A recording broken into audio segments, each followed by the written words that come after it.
guys, Andrew with Board Game Rundown. GenCon is one of the largest board game conventions on planet Earth. Tens of thousands of people gather in Indianapolis to walk miles of aisles in order to demo all of the new hyped games. This year, 2023, was particularly special.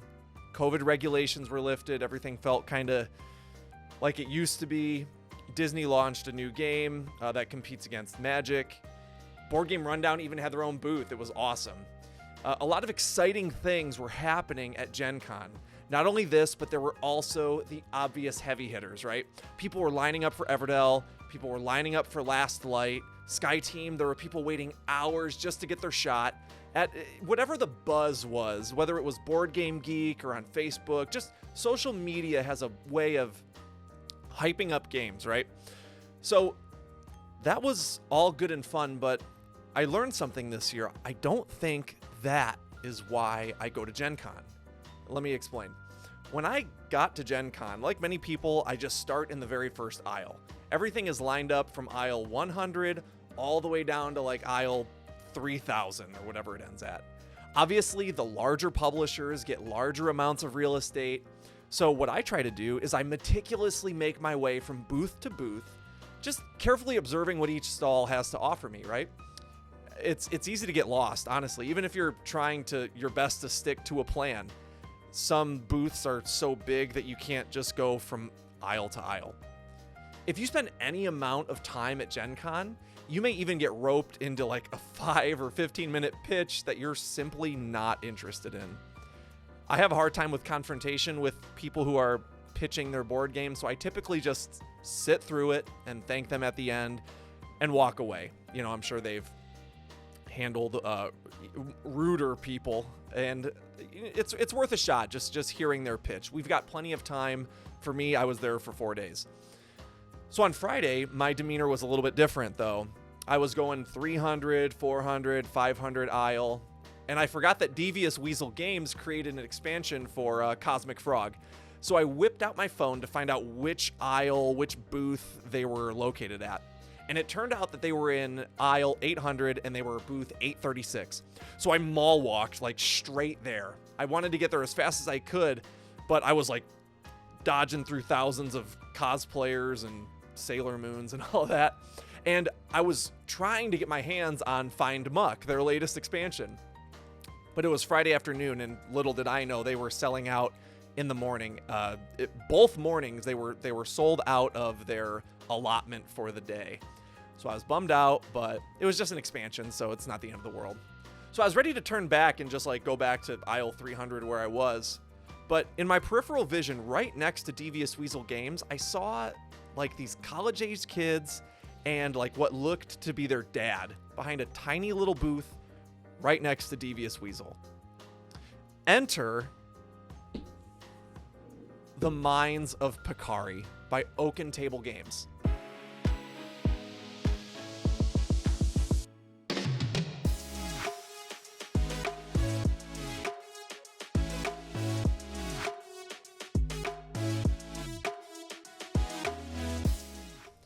Now, before you go and close this video and go look for more information out about this game, I'm going to stop you while you're ahead. Besides the link from their distributor, there is literally nothing about this game. There is no BoardGameGeek listing, there's no website for Oaken Table Games, and there are maybe 4 posts on social media regarding this game.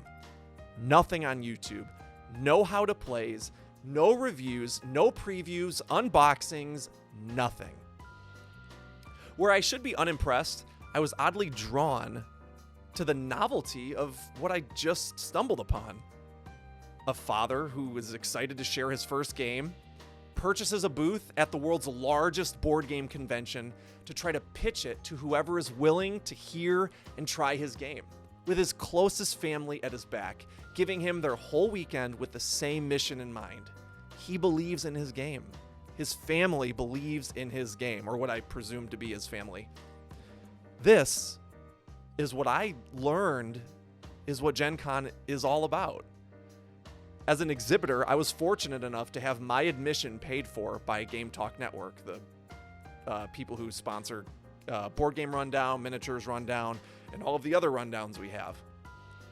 Having 4 days at GenCon paid for is a blessing, and I'm extremely grateful. But for tens of thousands of people who purchased an expensive 4-day pass, why on earth would you spend hundreds of dollars just to buy a game that you can find on Amazon or at your game store? For me, GenCon is about finding things you can find nowhere else. It's about finding hidden gems. It's about finding diamonds in the rough. And where else can you find these gems but in the Mines of Pekari? Now, don't get me wrong, the Mines of Pekari is not groundbreaking here. It's not a 9.5 on my ratings on BGG. It's a fantasy-themed, economy-based game about goblins mining in different caves. Each of those caves giving a different statistical probability for the type of gem you're going to mine up. Players will choose one of 4 different mines to dig in, and if they're lucky, they'll dig up gems that gain them more money based on the individual goblin that you are hiring to, sell these gems. Upon opening the box, you're greeted with 3 different books that introduce you to the lore, the basic gameplay, and an advanced gameplay. While I appreciate the diverse array of options, I think it's fair to say that the advanced rule set is the best for most players who are going to play. This is not a how to play though, but the point of the game is to sell gems to the market in such a way that you strategically drive up the price of gems that you're selling while making sure you diminish the price of gems and diminish the profits that your opponents will be making. Sure, there are features of the game and mechanics that I'm not fond of, but whatever. That's not even the point. My point is that the Mines of Pekari is what makes a board game convention special. Before Martin Wallace held the #1 position on BoardGameGeek with Brass Birmingham, he made his first game. Before Jamie Stegmaier dominated the markets, he made his first game. Before Paul Denon wowed us with Clank and Dune Imperium, he made his first game. These powerhouses didn't start with huge booths funded by deep pockets of large publishers. They were, and still are, passionate board gamers who brought an idea to life and shared it with just a few people close to them. A small booth with their closest friends and family, I'm sure, right behind them, showcasing something that would one day be a dynasty. I want to say thank you to John Anderson for this copy of the Mines of Pekari. While John provided me with a copy of this game, he has in no way influenced any of the words of this monologue. With that said, I wish him and his family the best. I hope that he continues to follow his passion for making board games, and I hope this little video helped bring exposure to his first creation, and I'm excited to see what he has in store for years to come. Once again, my name is Andrew with the Board Game Rundown, and thank you for learning about this awesome game.